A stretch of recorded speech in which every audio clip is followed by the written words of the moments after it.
Okay, we put gussets underneath the floor here, so because there's steel plates or steel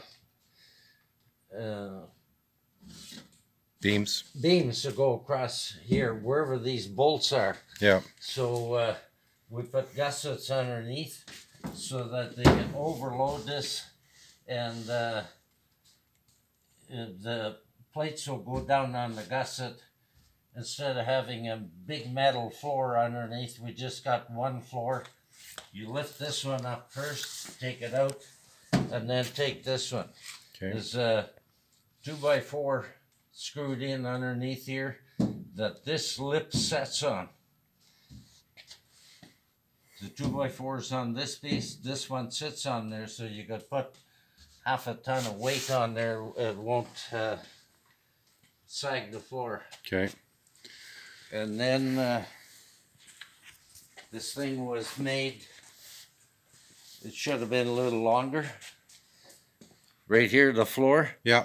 So we put angle iron in there, bolt it, and put this end plate on with the holes for the hot air to come through. Okay. But everything can be serviced by just lifting a half a floor at a time up. Okay. And looks like you're still working on wiring. What's going on there?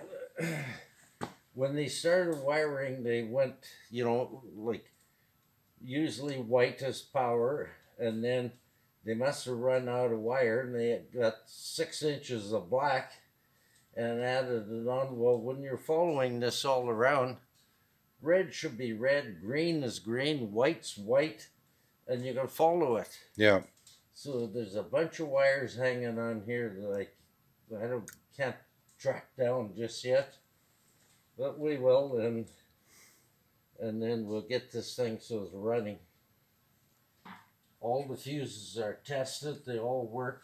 Okay, so where's the fuse box here? Because somebody actually asked about this today, about fuse box. There's your fuse box right Okay, there. And you're just testing that normally with a normal fuse tester, or? Right here. Yeah, okay. With this outfit. Yeah, so they're all good?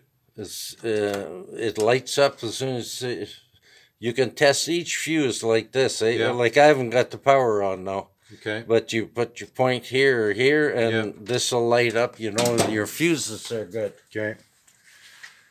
So probably a day or two of wiring, or what do you figure? Oh no, I can finish this easy. There's just 2 seats to put in and clean it. And then fire it up. And then fire it up, but I got to test run it. Got to figure out the wiring first. You got to figure out the wiring. Okay. And when you're cleaning up somebody else's mess, it's always a lot worse.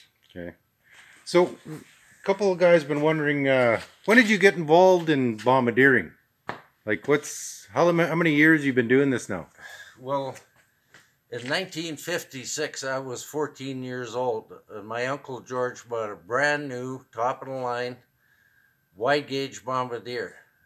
And he had it delivered to Dauphin, but he wanted it at Winnipegosis. So he said, well, drive it to Winnipegosis, which is roughly 35 miles north of Dauphin or something. He didn't follow me or anything, so I drove it to Winnipegosis, and I fell in love with bombardiers about that time. Yeah. But the first one we owned belonged to Booth Fisheries when they shut down. Oh, wow. And we took the flathead Dodge engine out of it and put a 292 in it, brand new, with a 4-barrel carb. Okay. And it would pass damn near any V8 that was around at that time. And what were you using it for? Well, winter roads and for work, eh? Okay. Mostly up north.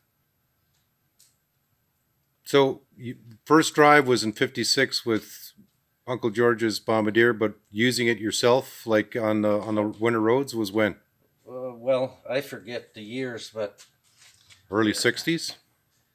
I would say middle 60s. Yeah. Because we had hydro contracts, and you couldn't get around in, over the country unless you had a Bombardier. You couldn't drive a truck because the roads weren't plowed. So 50 plus years then for sure using Bombardiers and Yep. utilizing them in the business and repairing them or overhauling them. Well, this just became a hobby. Yeah. Other than that, when we had our own, we took them right down, rebuild them, and get them ready for the next year. Like, we always put new tracks on every second year because we had as many as 10,000 miles in a year. Wow. So how many do you figure you owned over the years? I gotta think a little bit. 3, 4, 5, 6 for sure. Yeah, okay. So we're nearing the end on the blue wide gauge 1966. Dad's got some wiring to do, figure out, another day or two, fire it up. It's supposed to be a beautiful day tomorrow, +1 here. And who knows, you might even get it figured out tomorrow and get it out and around the yard. This is one thing I hate on wiring. Oh yeah, I hate They it too. go to do 2 different colors, and then instead of using an eye, they use a spade. Yeah, And the first thing that happens when you tighten the spade, it spreads. yeah, And if you're not careful, you can burn the whole damn yeah. front end out. So there you go. Don't chintz on wiring. If you're going to do wiring, Well, it costs next to nothing. it's cheap. Make sure it's good wire. Make sure it's all bundled up and labeled. Cannot stress labeling your wiring enough. Okay, well, that's it for today, folks.